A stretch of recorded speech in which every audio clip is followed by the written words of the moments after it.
Welcome to the June program of JW Broadcasting.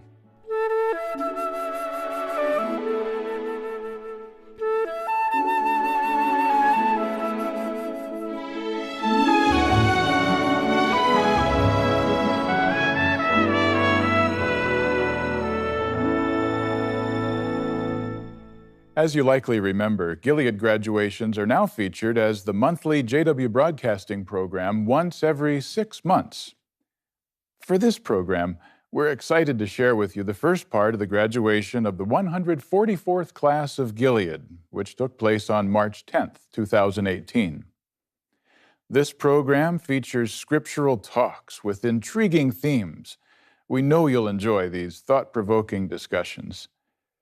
In coming weeks, be on the lookout for parts 2 and 3 of the Gilead graduation.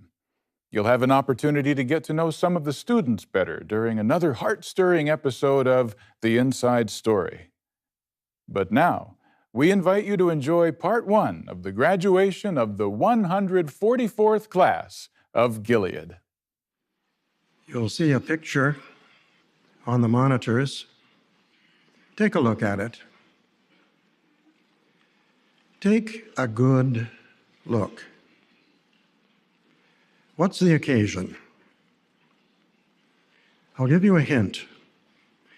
The picture was taken 75 years ago last month. It's a picture of the very first day of the very first class of Gilead. So 75 years ago last month was the inception of Gilead. Now, Gilead, that's an interesting word, isn't it? What does it mean? Well, if you answer heap of witness, it shows that you're very familiar with the 1984 edition of the New World Translation. The 2013 edition says witness pile. Now, there can be a difference between a heap and a pile. Where I come from in Canada, in the wintertime, it gets very cold. And to save on heating expenses, many families heat with a wood stove. And so you go to the backyard and you see a very neat pile of wood stacked up. They're not careless about it. In fact, some of them are quite meticulous about their wood pile. If you appreciate the appearance of your home, some of them are very artistic, almost sculpted, these wood piles. And we would never call it a heap, because a heap, you'd think of wood that's just being carelessly strewn right and left. But no, this is a wood pile. So something rather neat. So why are we talking about a witness pile? Well, what was it? What was this heap of witness? What was this witness pile in the original meaning? What purpose did it serve? And why does it concern you members of the graduating class? It does. In fact, it concerns all of us. There's a lesson that all of us can learn from this witness pile called Gilead. Let's go to the origin, back in Genesis chapter 31. Genesis chapter 31. Now, a little context. The patriarch Jacob was tired of being cheated by his father-in-law, Laban. And as we read the scriptures, we know that Laban was kind of a shady character. You wouldn't want to buy a used car from Laban. And so Jacob got tired of being cheated, and so he ran away with his wives and his children. Well, Laban ran after him. And when he caught up with Jacob, Laban and Jacob made a covenant of peace.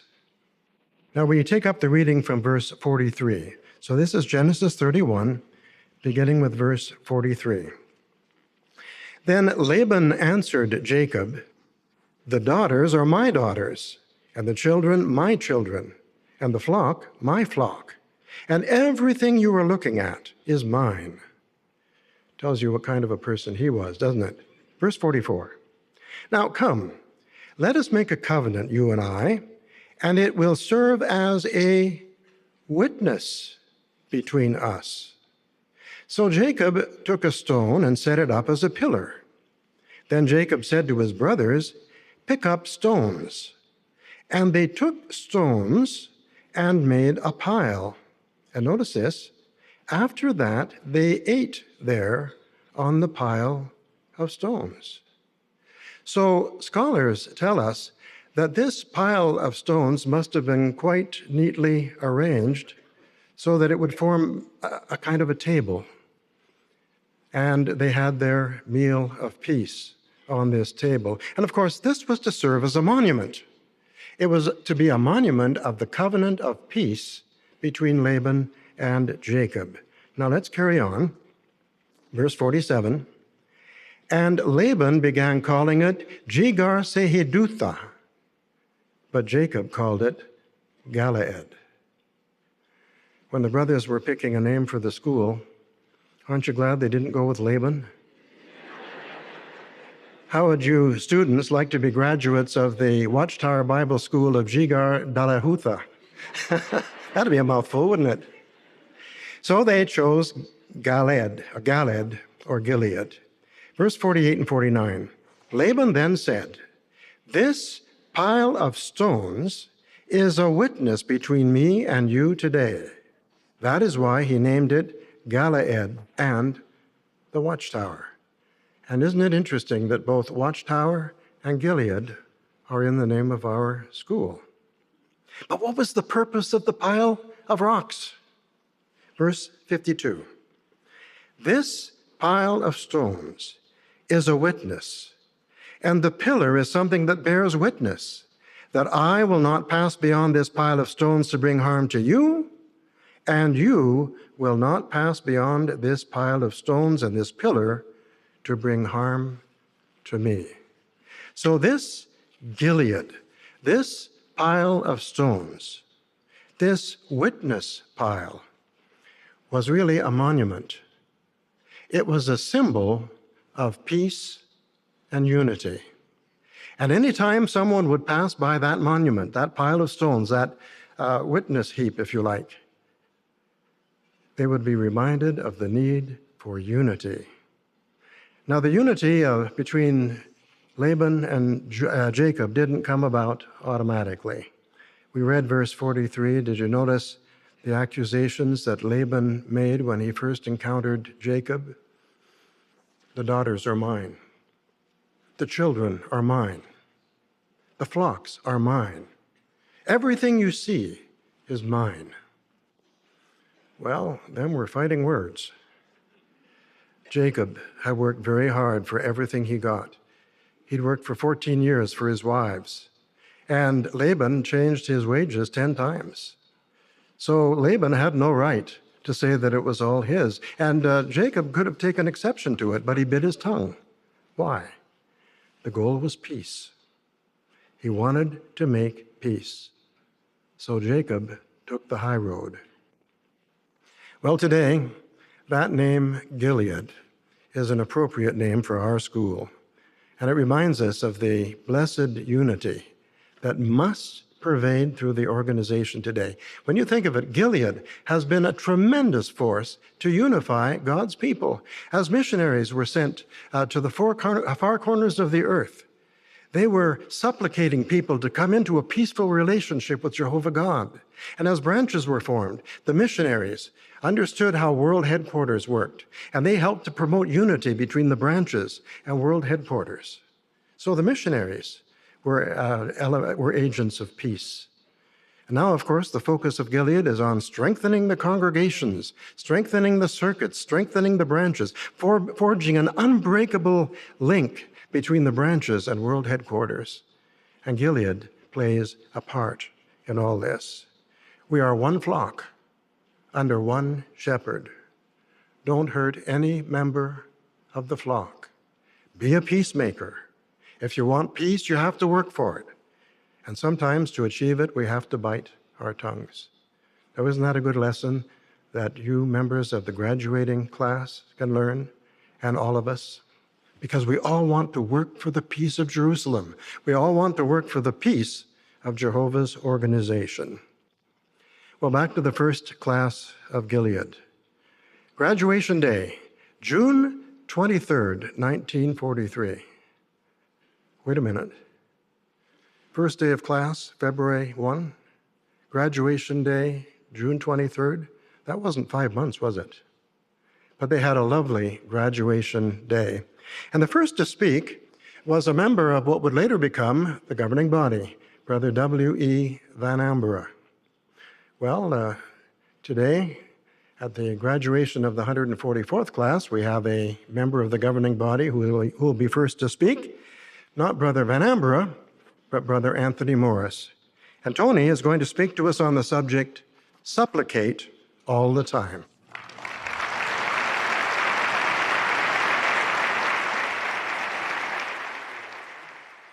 You soon-to-be graduates are very familiar with the fact that in Scripture, there's different forms of prayer. You have petition. We petition Jehovah for various needs. You have thanksgiving, so much to thank him for. And then, of course, Jehovah always deserves praise, so we'll have these prayers we offer to praise him. However, I just want to implant in your minds as you get ready to graduate and go to your assignments, this matter of supplication. That's unique. It's just full of emotion, earnest prayer. And I think you understand that. And I want you to understand why we're suggesting you should supplicate all the time. All the time. And take, for example, Christ Jesus set the perfect example for us here. And you'll notice in Hebrews chapter 5 and how priceless his perfect example was. At least we try to reach for it. But not just you soon-to-be graduates, but all of us can benefit from this good counsel. Now notice Hebrews chapter 5 and verse 7. During his life on earth, Christ offered up supplications and also petitions with strong outcries and tears to the one who was able to save him out of death, and he was favorably heard for his godly fear. Now, did you notice, though, the supplications, plural? So certainly he supplicated throughout his 3.5-year ministry, but you can only imagine the final weeks, days, hours, the tears, the supplication. So this is the example for us. And the closer we get to the end, Jehovah wants us to imitate his son. In fact, Jesus made it very clear how important this is, and you're aware of it, but sometimes we get so busy with the things we're dealing with, we can forget. Notice what he commanded in Luke. So find Luke, and we're going to look at the 21st chapter. You'll quickly remember it. Luke chapter 21. Now, here, just to highlight a little bit before we read verse 36, you'll notice in verse 34, these are the things we have to pay attention to avoid being weighed down with overeating and heavy drinking and anxieties of life, so it doesn't hit us like a snare. Now, notice verse 36. Keep awake then all the time, making supplication that you may succeed in escaping all these things that must occur and in standing before the Son of Man. So this is what he said. All the time making supplication. See, now, obviously, it's not going to be something if you're driving a car or you're going to stop and start supplicating on the road. But the spirit of his counsel is that you want to succeed like I succeeded, you must supplicate all the time. It just has to be. You can't let a day go by where you haven't had supplication. And the closer we get to the end, the more important that is. A lot of us need to focus on supplicating, because it's not what might occur, it's what will occur. See, this is a reality. So it's very obvious and it's understandable that we will supplicate when we or a loved one faces a crisis, something happens, and then it's just natural to get that intense emotion in the prayer, and there could well be tears, but it's intense. It's just focused, just gripping you with the emotion as we face different things. So someone, you may have a life-threatening illness in the future. You'll start supplicating with that news. You have a loved one, their life is threatened, there's going to be supplication. But just even though that's appropriate, and Jehovah expects us to do that there, just want to have you take back with you on your assignments something that you must supplicate about too. And I have to take the same counsel. It means a lot to Jehovah. Very basic, but look at Matthew chapter 6. Matthew chapter 6. And this is where Jesus gave the example of prayer, and it certainly extends to supplicating. You'll notice in verse 9, where he mentioned you must pray this way: Our Father in the heavens, let your name be sanctified. Let your kingdom come. Let your will take place as in heaven, also on earth. So, Jehovah's name. You look at this wicked world, it's getting worse. The Bible foretold it would go from bad to worse. And it's just so reproachful to the holy name of God. Everybody is in the face of anything scriptural and how terrible that is. Supplicating about your concern to Jehovah himself, how that bothers you. That'll touch him. And it's nice because it gets your mind off yourself, which is not always spiritually healthy. Focused on Jehovah's name, because it's his name and the kingdom that's going to rid the whole world of all the problems anyway. So it's just something I want you to take with you to supplicate about Jehovah's name and removing the reproach, and that his kingdom come. Do that often, all the time, if you will. Now, just some final thoughts here. Very familiar Psalm, Psalm 83. So if you'll find Psalm 83 here. And this connects with supplicating Jehovah to have his will done and his name to be vindicated. We say in English as well now. Cleared of the reproach. I know you feel the same way I do. I'm way over here. It's disgusting. You got to keep up with some of the news, but it's almost like, let me stop. But you got to know a little something that's going on. And we have connection with our brothers from all different parts of the earth, things coming up all the time. So much to supplicate about, and the kingdom's going to finally put an end to all of it. Now, what I thought you'd appreciate, you look at the 83rd Psalm. Now, in context, the first 5 verses, this is interesting. It's about those who hate Jehovah, these arrogant enemies of Jehovah God. Hate him and hate his people. They're cunning. They're despicable. Now, it's quite fascinating that in verse 5, see the B part of the verse, they have made an alliance against you. So this was an alliance of nations coming against Jehovah's name people. See, an alliance. What's that remind you of? So by focusing on supplicating all the time, you're really getting yourself ready for the Great Tribulation. Because we call it a coalition of nations, Gog's attack. See, connects with what we see here happened in the past. And these beautiful thoughts here, notice verse 17 and verse 18 of the 83rd Psalm. And this is from our hearts. We want to supplicate this to our Father. May they be put to shame and be terrified forever. May they be disgraced and perish.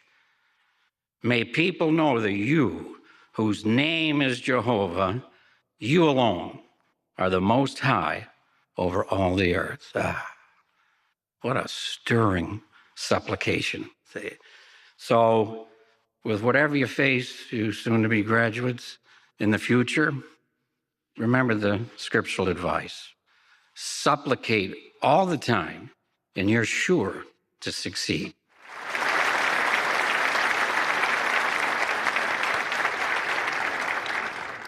Beautifully done. Thank you very much, Brother Morris.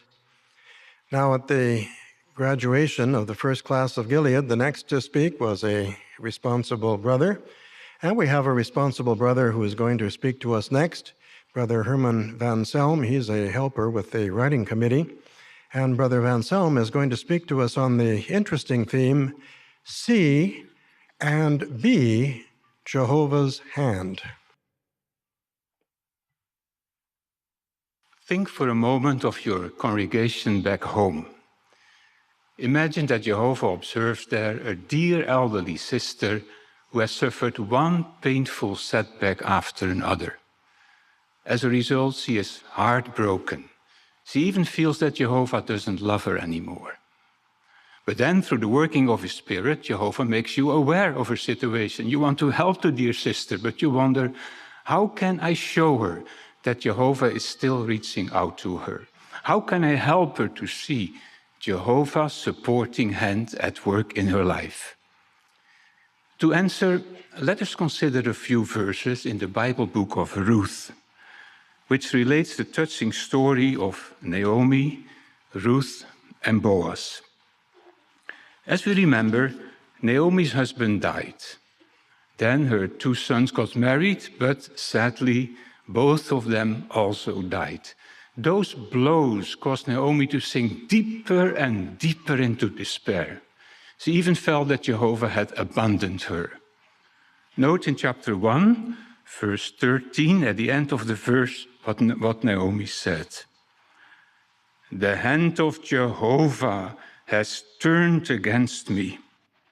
Verse 20, at the end of the verse. The Almighty has made my life very bitter for me. Verse 21, at the end of the verse. Jehovah who opposed me, and the Almighty who caused me calamity. Now, these were strong statements, but of course none of them were true. Jehovah had not turned against her. Jehovah had not caused her calamity. So how did Jehovah react to Naomi's bitter words? Well, He did not send fire from heaven to punish her. He did not send a prophet to reprove her. Instead, He used Ruth and Boaz to reach out to Naomi and pull her gently out of her despair.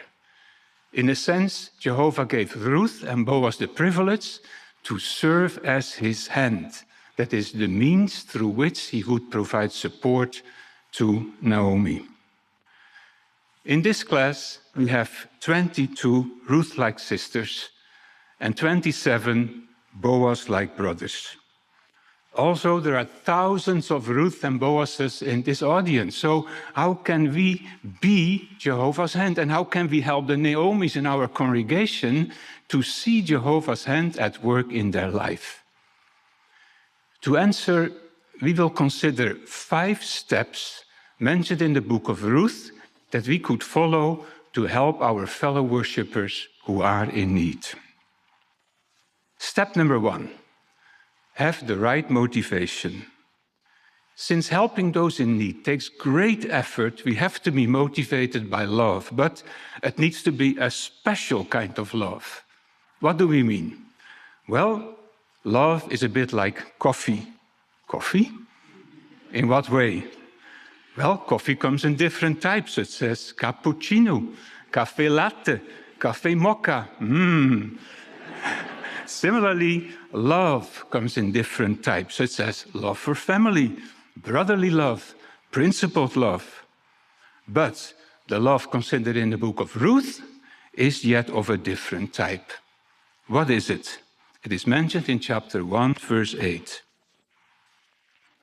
Naomi said to both of her daughters-in-law, "Go, return, each of you to your mother's home. May Jehovah show loyal love to you, just as you have shown it to the man who had died and to me." Loyal love. What kind of love is that? It's a very strong kind of love. It's a bit like a double espresso, undiluted. It gives you a real boost. It helps you to attach yourself to a brother in need and to cling to him until you have pulled him out of his despair. Now, that's the type of love we show to our brothers and sisters in need. Step number 2, be persistent. When Ruth offered her helping hand to Naomi, Naomi first refused to accept it. But Ruth, motivated by loyal love, did not take no for an answer. What was the result? Chapter 1, verse 18. When Naomi saw that Ruth insisted on going with her, she stopped trying to convince her. Similarly today, a sister in despair may first refuse to accept our help. Even so, loyal love will move us to cling to that sister, hoping that she will eventually accept our hand of friendship. Step number 3, don't take it personally. When Naomi and Ruth arrived in Bethlehem, Naomi met her former neighbors. What did she tell them? Chapter 1, verse 21. I was full when I went, but Jehovah made me return empty-handed.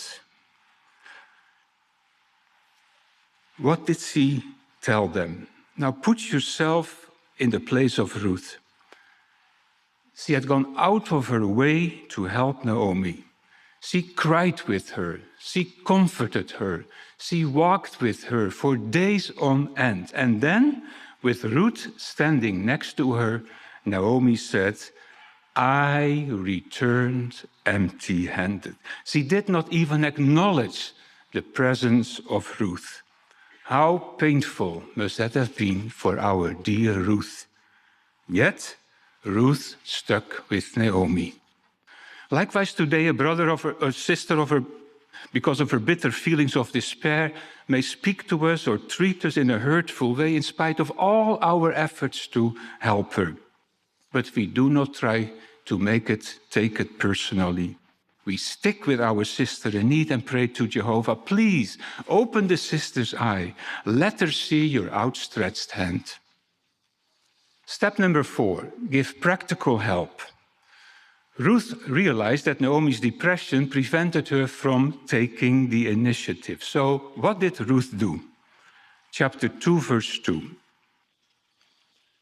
Ruth said to Naomi, let me go out, please, to the fields and glean among the ears of grain behind whoever looks on me with favor. Now, today we also realize that a brother in despair may lack the energy to take any initiative to help himself. So loyal love for our brother moves us to take the first step in giving him practical help in and around his house. Step number 5, get encouragement. Ruth badly needed encouragement, and Jehovah moved Boaz to give it to her. Look at chapter 2, verse 12.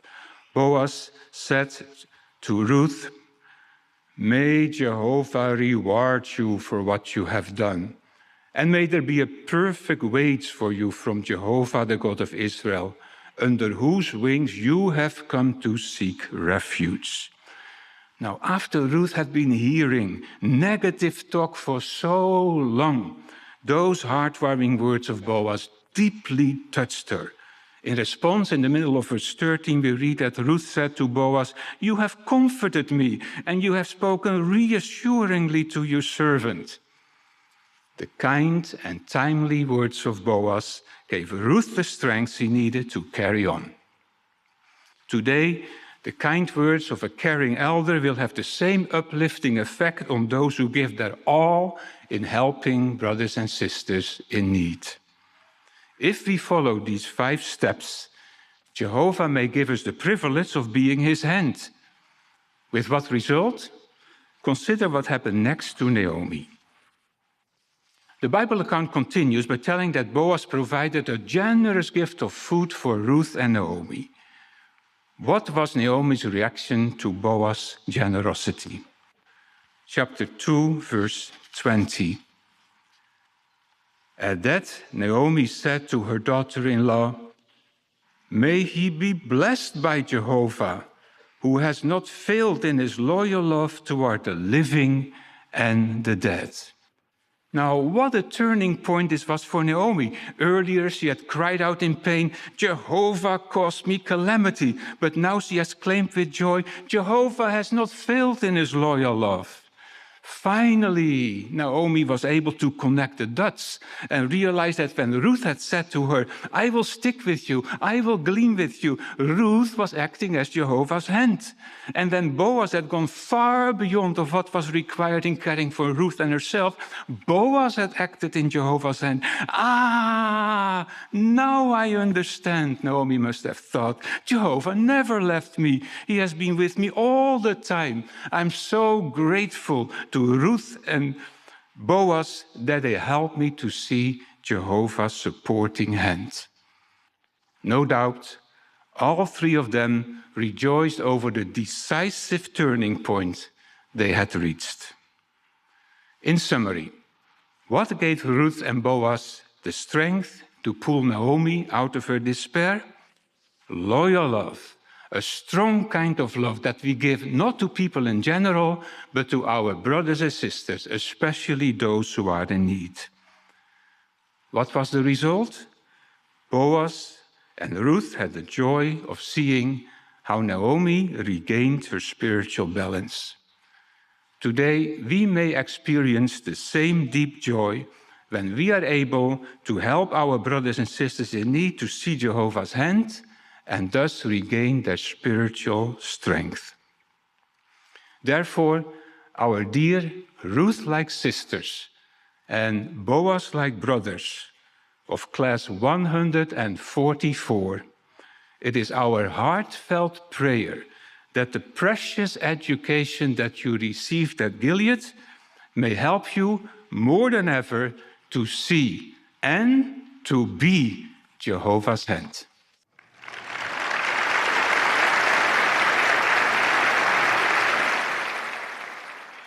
Well, that was better than a double espresso, wasn't it?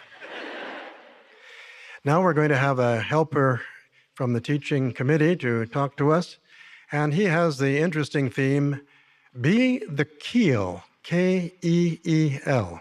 So we'll listen with interest. Like a sailboat in the open sea, you could be sailing along, enjoying the life, enjoying your view, but then suddenly and unexpectedly, a turbulent storm, a trialsome situation could be confronting you. That could really rock your boat. How true are the words found in the Watchtower of March 1st, 1896 issue, where it stated, "The Christian course of self-sacrifice cannot be one of ease and continuous smooth sailing and peace. There may be a calm now and then, but storms and battles are the rule." Now, if that was the case 122 years ago, way before all of us were alive, how much more so is that the rule or the case today? Life in Satan's system is anything but smooth sailing. How can you students help others endure present storms and prepare them for future tests, future storms? Be the keel. What does that mean? The keel is a heavily weighted fin attached to the bottom of the sailboat. So when strong, gusting winds fill the sail and the vessel leans on its side, the keel serves as the ballast, the counterweight. It provides stability. It prevents the sailboat from blowing sideways, from capsizing, or keeling over. Our brothers and sisters, now more than ever, need to be strengthened. They need to be stabilized so they can face storms of anxiety, natural disasters, and wave after wave of ridicule and persecution. That's the focus of Gilead School, to strengthen and stabilize qualified men and women like you so that you in turn can strengthen and stabilize Jehovah's organization. Empowered with Jehovah's Spirit, you can be like those strengthening aides in the first century who proved to be someone who could stabilize their brothers and sisters. And there are many examples, but let's look at Acts chapter 18, verse 24, and let's see why the man Apollos is someone who we want to follow. There in Acts chapter 18, let's read together verse 24. And there it reads, "Now a Jew named Apollos, a native of Alexandria, arrived in Ephesus. And notice he was an eloquent man who was well-versed in the scriptures. This man had been instructed in the way of Jehovah, and notice he was aglow with the Spirit, which caused him to speak and teach accurately about the things of Jesus. But he was acquainted only with the baptism of John.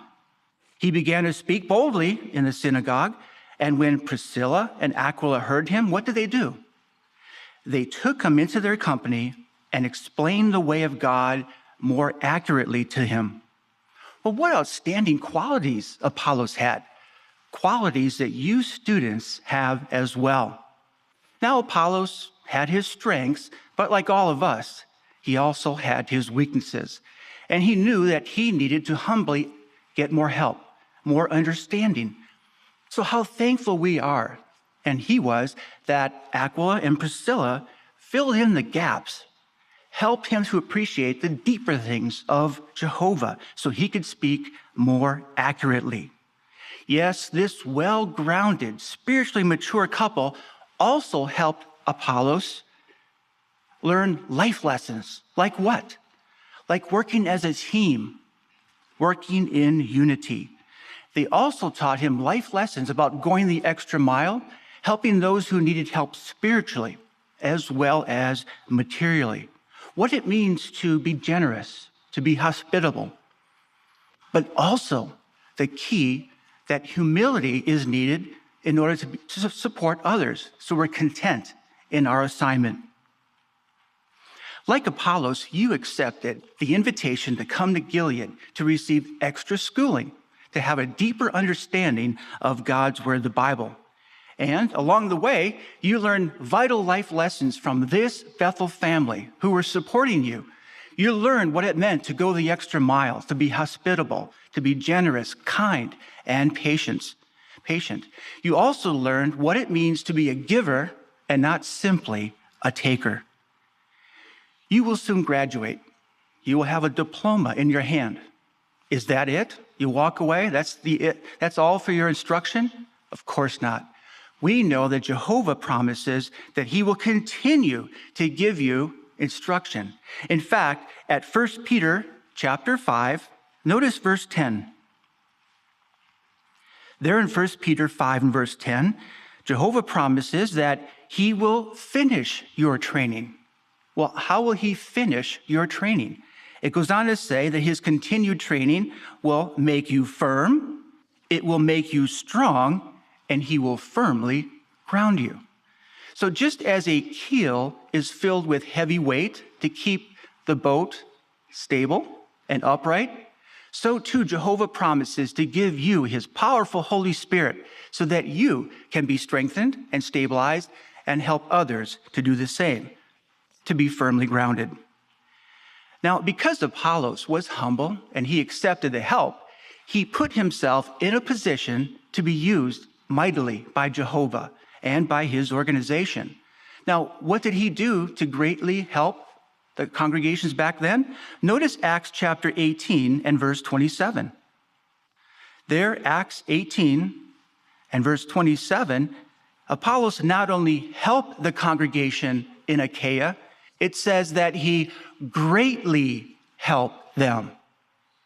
And it went on to say in another translation of this verse, he powerfully reinforced them. So he was really someone who took the training and really made it happen.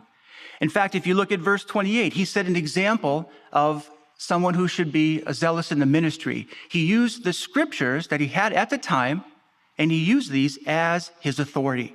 And how did he speak? Verse 28 says, with great intensity. So we could say that basically Apollos was a keel with zeal. And we look forward to seeing how you will use your Gilead training to greatly help others in your assignments and doing so with great intensity. Now, when you look at a sailboat, what's the first thing that you normally see?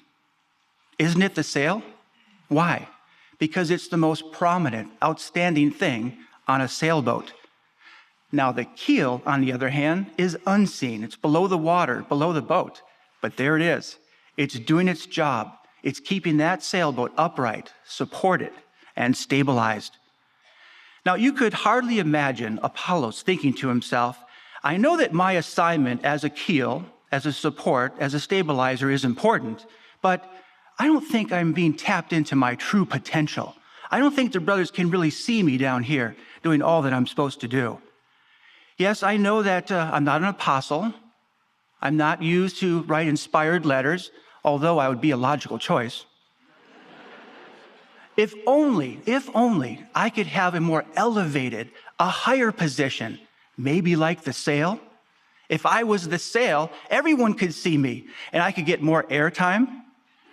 And then everyone could hear me and my words that were so eloquent. Well, we know that that's ridiculous. He never thought that, and he never acted that way towards others. The Bible only reveals just a fraction of all that Apollos said and that he did. But what we do know, that the most outstanding, the most prominent thing about Apollos was his humility. He was willing, humble, to do anything, be sent wherever he was sent to go. He never allowed his strengths to become weaknesses. Likewise, much of what you, Gilead students, will do in the future will be unseen by others. But you know that Jehovah sees everything you do and all the work and the stabilizing you do in behalf of his precious sheep. You students have many gifts, many strengths, many abilities, but your humility must exceed any gifts or strengths that you have. Never allow your strengths to become your weakness. Remember, ability without humility is a liability. But ability with humility is stability. And that's the key to a keel. And no doubt when you look back at your life, there were many that served as a keel for you. They were the ones who stabilized you, balanced you when you needed it most. When you were going through turbulent storms in your life, they were there for you. Who was your Apollos? Who was your Aquila, your Priscilla? Remember all that they said and did for you. And remember that you can be that person for someone else. They can help you to be balanced, stable, even keeled. Now it's your turn. Take your Gilead training and greatly help your brothers and sisters. Love them, support them, strengthen them, stabilize them. Be the keel.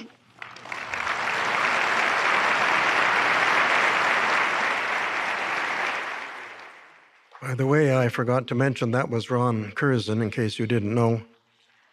So we appreciate that spiritual sailing lesson. Now, at the first graduation in 1943, there were 4 Gilead instructors who gave parting words to the class. 3 of them are going to be 3 instructors, not the original instructors. 3 instructors are going to be on the program today. And so the first one is Brother Jim Cawthon, and he's going to speak on the subject, Pause and Reset. There are 2 things that I know about you and 2 things that you know about me. The first is we want to serve Jehovah, and we want to do so acceptably. And the second is we want to be happy. Wouldn't you agree? Now, to the first point, there's not much of a problem because you've had 5 months of study now, you've been through the Bible, you know what Jehovah expects, what he wants, and you're prepared to do it. But now as to the second point, that can be a little bit more challenging. And why do I say that? Well, happiness can be tricky. We all know people that by all standards should seem to be happy, but they're not. On the other hand, we know people who face many, many difficult challenges every day, but they just seem to radiate happiness.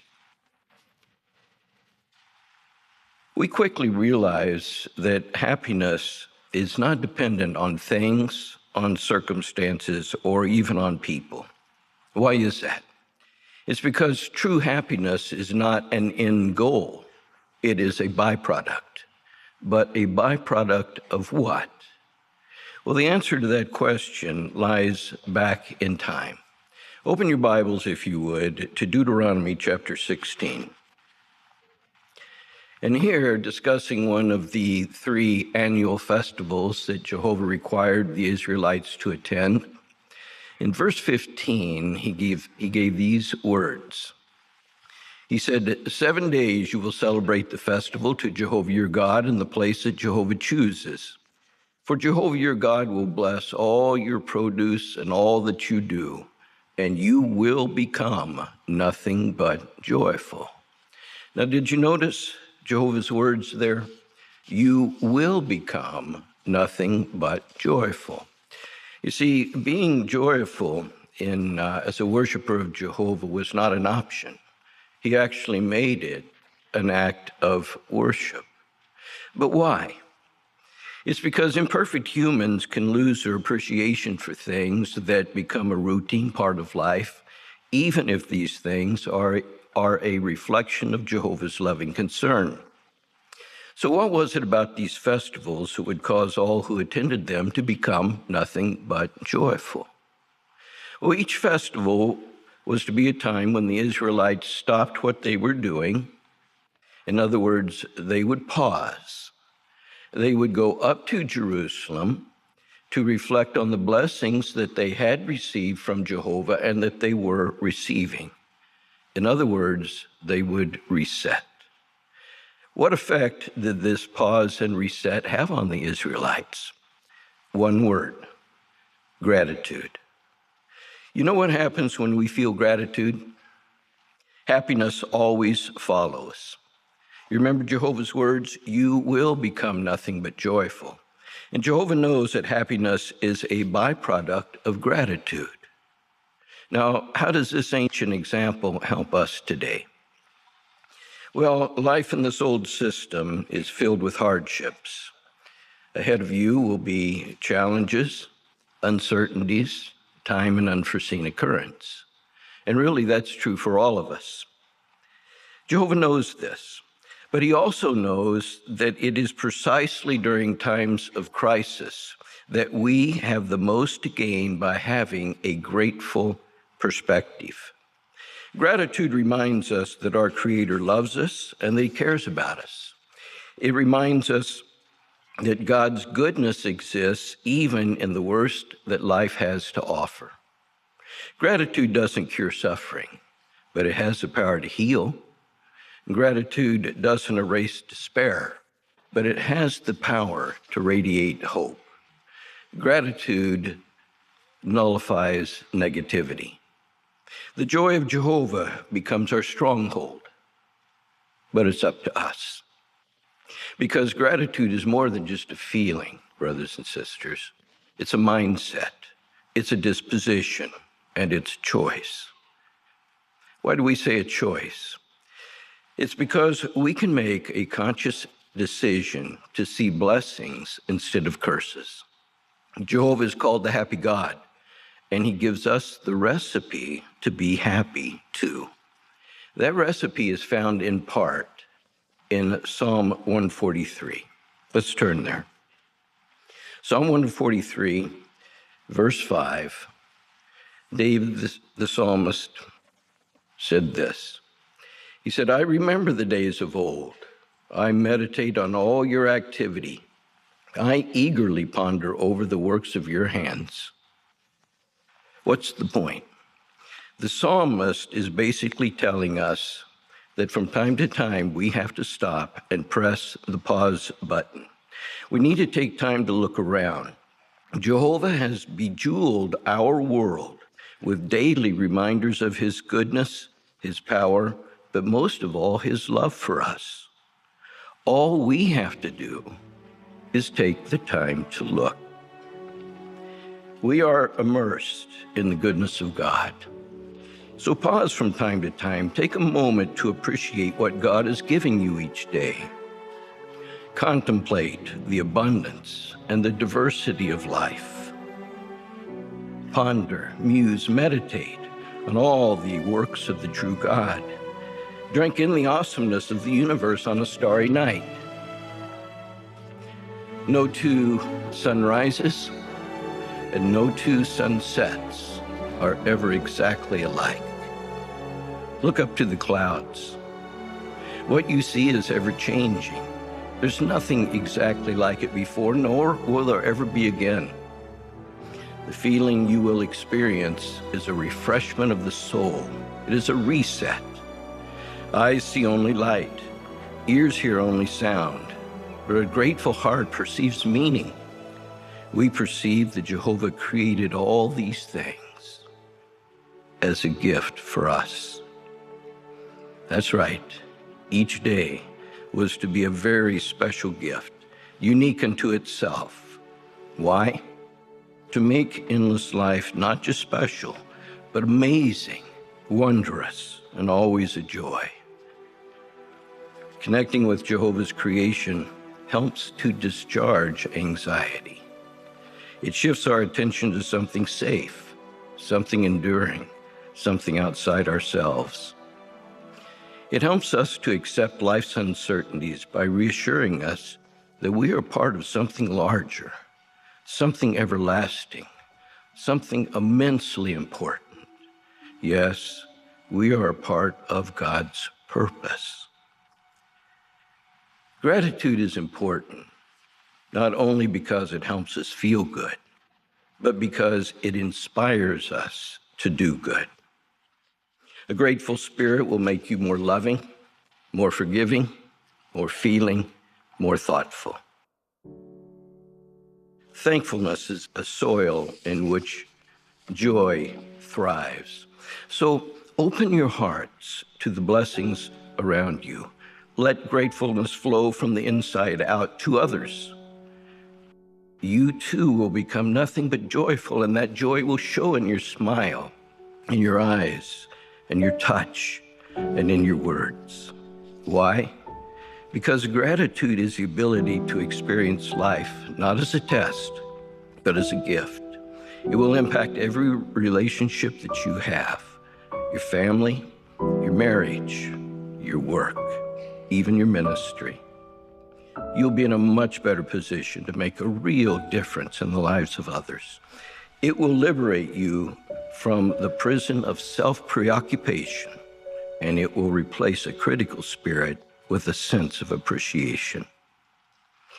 So pause regularly to reflect on what Jehovah has given you.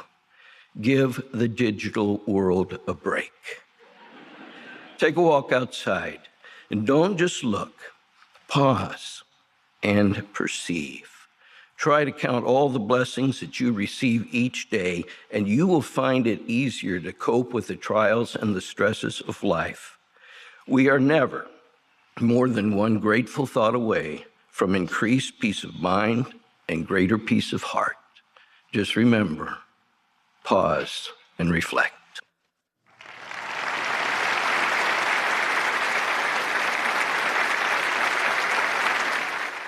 I think we all agree that we needed that. We appreciate that effective presentation. Now, the second of our instructors to speak today is Brother Mark Numer, and he's going to talk on the subject, the unsung legacy. Legacy.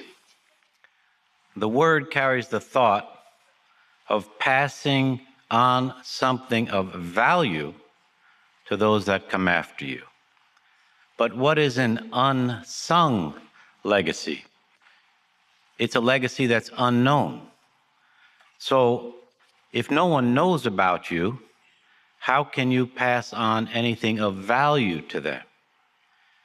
can you influence others if your work is behind the scenes? Yes, the Kenites did. They're not included in the cloud of witnesses at Hebrews chapter 11, yet the value of their faith, what they've passed on to you, is worth meditating on. They never enjoyed the spotlight, yet in Jehovah's eyes, they are so precious and unforgettable. Let's do some digging and unearth the legacy of the Kenites. And we want you to learn valuable lessons, especially lessons that will help you search your hearts and motives. The first Kenite mentioned in the Bible is Jethro, Moses' father-in-law. When hearing that Jehovah freed the Israelites from Egypt, notice what Jethro said here, his response at Exodus chapter 18 and verse 11. Jethro says, "Now I know that Jehovah is greater than all the other gods because of what he did to those who acted arrogantly against his people." That's Jethro's words. And now in verse 12, what he did was offer up sacrifices to Jehovah God. You see, this Jethro, this Kenite, he recognized that Jehovah God was directing the nation of Israel. And he recognized that he was to help Moses. Jehovah God was using Moses. Moses had been given this exhausting job of directing some 3 million people. So Jethro said, how can I assist? He wanted to support Moses, support. So he assisted Moses to reach a God-approved solution. Select capable, trustworthy men, Moses, and appoint them as chiefs over hundreds and 50s and 10s and so forth. Them, not me. Them. You see, Jethro was not looking for position himself. He simply gave advice to be of support to Moses. Why? So that Moses could continue to do Jehovah God's work. He wanted to be involved in helping. He saw Jehovah's blessing on Moses. He didn't criticize. Jethro didn't sit back and say, "You're not even a fluent speaker. Who do you think you are trying to manage 3 million people? I knew you as a shepherd boy back with me." He didn't do that. He said, "I want to assist." So the support of this Kenite proved to be invaluable, not just to Moses, but ultimately for the entire nation that was chosen by God. So this is your first big lesson. Like Jethro, look for ways to support and to be selfless. Don't look for position. Positions come and go, but your value to Jehovah God will not. That's what Jehovah's looking for. He loves your faithful service, not position.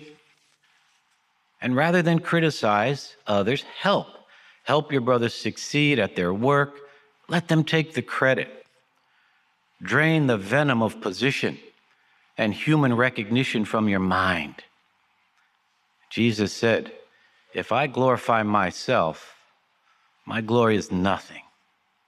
So prove to yourself, prove to Jehovah God that you are more for the kingdom than for the glory. That's Jethro. But the legacy of the Kenites continues. Jethro had a son, Hobab. Hobab was Moses' brother-in-law. So when the time now came for the Israelites to travel toward the promised land, Moses requested something from Hobab. And that's found at Numbers chapter 10. Numbers chapter 10 and verse 31. Now at this, Moses says to Hobab in verse 31, "Please do not leave us, for you know where we should camp in the wilderness. You can serve as our guide," as the footnote says, "our eyes." You see, Moses wanted Hobab to come. Why? He was familiar with the terrain. He knew where to find water. He knew where to find pasturage. Hobab saw the big picture. Hobab, come with us. Serve as our eyes. Use your knowledge. Use your experience as a scout for the nation. We need your experience. Hobab could have stayed home. Why go? I have a family, I have my friends, I have a comfortable life. Why should I throw my lot in with some 3 million people? I have no idea what's going to happen to you. But he went. Hobab, with no apparent reward for himself, he used his experience to guide the nation as they traveled toward the promised land. Now, what does this mean for you? It means something big. During the past 5 months, you have become familiar with the spiritual terrain of the 66 books of the Bible. You've been given the big picture. You got it from Genesis to Revelation. History lessons, geography lessons, archaeology lessons, lesson after lesson, day after day, written review after written review. You got it. Use your experience now. Use that knowledge to do what? To serve as a guide for others. For example, when someone faces a crisis of faith, they might find it difficult to travel this unfamiliar terrain. It could be challenging for them. Show them from God's word where they can find spiritual water. Where can they get refreshment? Where can they get the energy? Help them travel that terrain. You owe it to them. You have been given a beautiful view while being here at school of the organization, a unique vista of God's organization that many will never see. You go back to your assignments and many will never experience what you've been able to experience. Share with them your memories, your experience. Strengthen their confidence in Jehovah God's organization. Don't be stingy by holding your knowledge hostage. Train too to become better than you. Then they train too. And then they train too. And they train too. Imagine if you adopt and embrace this healthy mindset, you will help forge a path toward a strong and unified organization. That's your responsibility. So now we have two generations of Kenites who loyally supported Jehovah God and his people. A legacy had begun. Would it continue? Well, let's jump ahead to the time of the kings. We have 1 Chronicles 2:55, identifies another Kenite named Rechab, and his son was Jehonadab.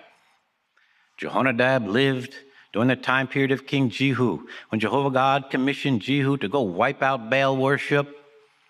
And then Jehonadab comes out, he meets Jehu. Imagine, he wants to meet him, he wants to support Jehu. 2 Kings 10:15, what did Jehu say? Jehonadab, is your heart with me? It is. My heart's with you. Then get up into this chariot. Pulled him up in. Wonderful. Jehonadab wanted to support. It was a privilege for Jehonadab to come out publicly and show his loyalty for Jehu's God-given commission. A privilege. I'm going to be with you. When Jehonadab accepted Jehu's hand, imagine, stepped into that chariot. He didn't get underneath. He stood up. He was proud to be a part of that process. He, in effect, was saying, Jehu, I'm sticking with you. I'll do whatever you need. It doesn't matter what the job is. I'm with you.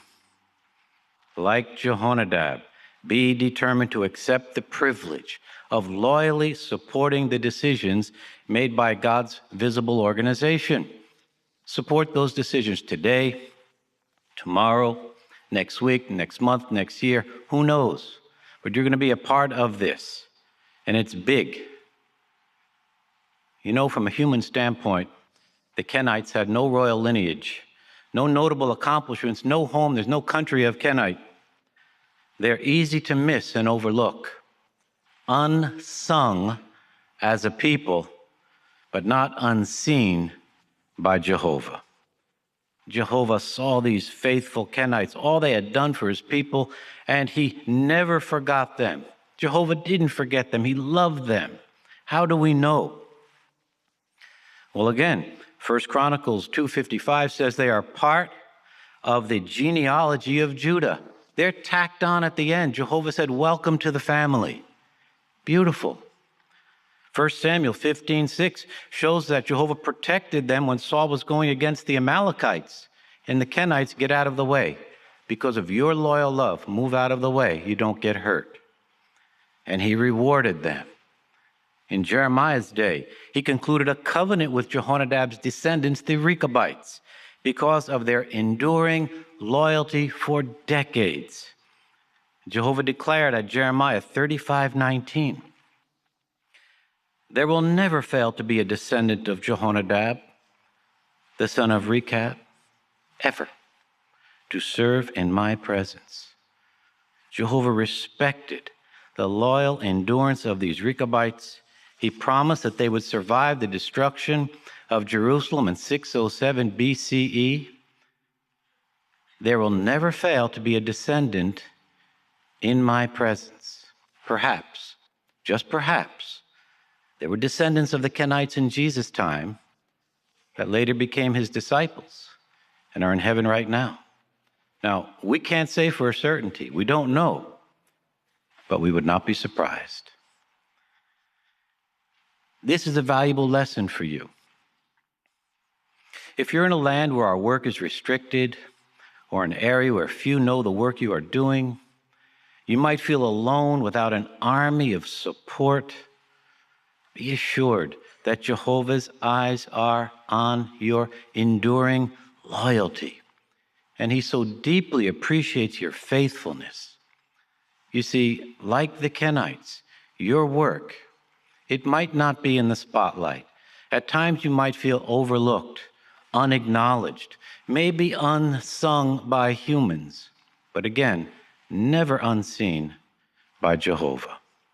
And just as Jehovah did with the Kenites, know that your heavenly Father cherishes and treasures everything you do and will never forget your faithful service. The Kenites teach us what we need to do, what you and me, what we need to do to be approved by Jehovah. It's so precious. What do we need to do? Nothing spectacular. Just be faithful. It's not about fanfare. It's silent resilience. The legacy of the Kenites is now yours. What will you do with it?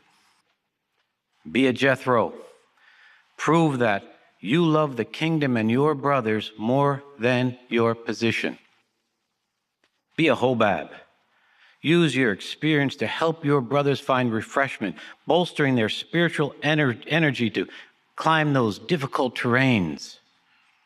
And be a Jehonadab. Show your loyal support, your loyalty for Jehovah and his organization by saying, I'll do whatever you need for however long. The job doesn't matter. By imitating the Kenites, their example will live on in you, and their unsung loyal support will remain unforgettable.